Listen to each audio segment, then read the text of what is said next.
Welcome back to Life Coach 180 with yours truly, Ben Lopez, aka DJ Lopez, and I'm so excited to present this just quick course on finding your why. And so this is an HD class that I presented at Crossover Community Church in Tampa, and I want to lay it out for you as well. Okay, we're going to actually do it into two parts, but today's presentation is going to be part one. What destroys more homes per year? Have you thought of that? Many believe maybe hurricanes, tornadoes, but you'll be surprised to know hurricanes and earthquakes get all the publicity, but termites actually damage more homes, and they take so much itty bitty bites, small bites.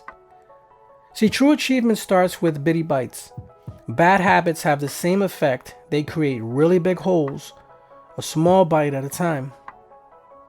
So today I challenge you to stop digging and start building a ladder up. It's time to get out. So let's talk about ladder building. You must have a clearly defined why. You got to create significance, develop a game plan, and leave a legacy. And so these are things that we want to unpack today. So let's talk about the formula for a why. We want to hit the bullseye. So why equals courage plus hope. You must have courage, the courage to get up every morning, the courage to fight for your family, fight for those that things have set you back, to say, you know what, no, there's a better tomorrow. You've got to have that hope to believe in things that you can't see. So this is what I call the instead list. So here's the example. Imagine if instead of drinking a sugar-filled soda, you were to drink a glass of water each day. What would happen? Here's your outcome. You'd lose about 17 pounds in a year.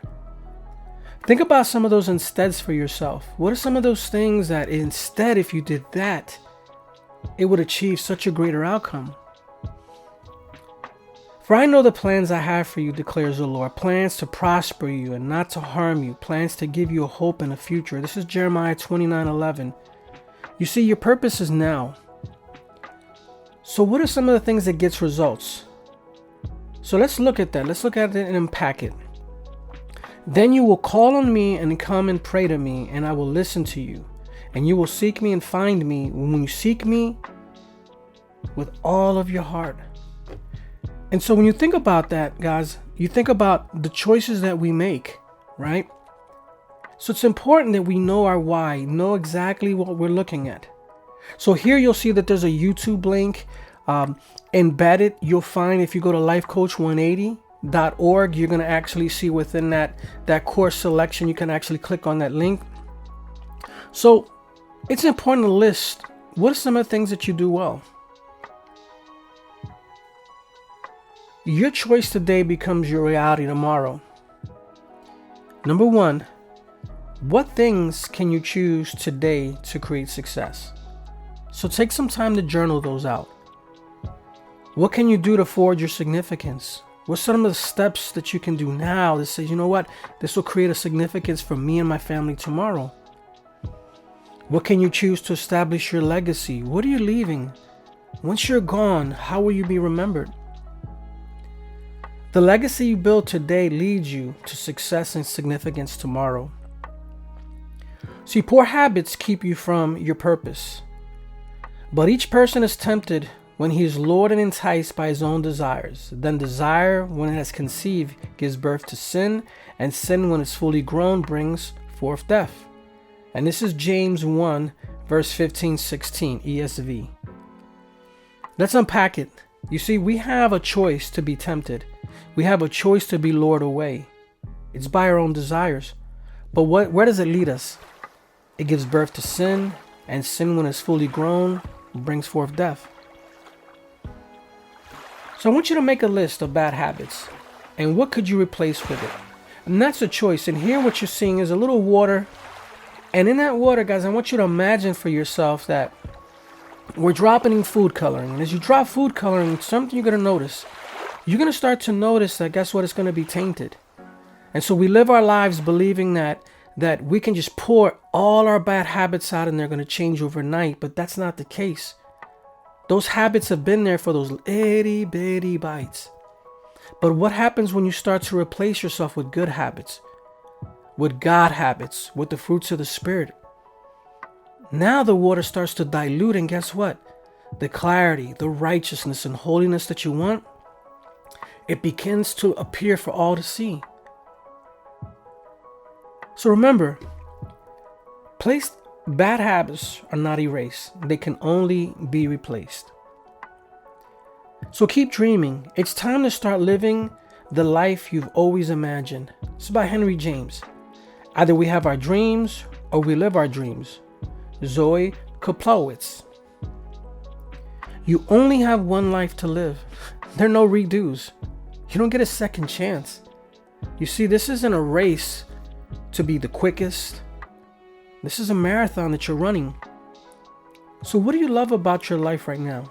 Have you thought about that? What are some of the things that you enjoy about you, about your life, about your family?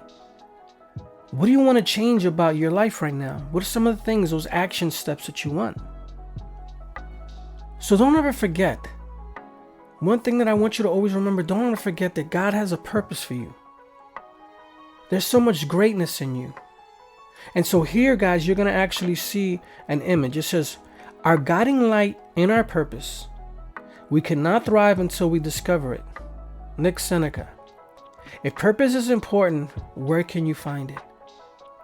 Look close to the image. Anything that stands out? So here's Nick Vujicic. No arms, no legs, and yet still able to swim. What is it that you desire to swim towards? With all the deficits, with the challenges that you might say, well, I don't have what it takes. Well, you do. Here's another powerful clip that you can check out. I want you to do me a favor. Back up to see the beauty, purpose.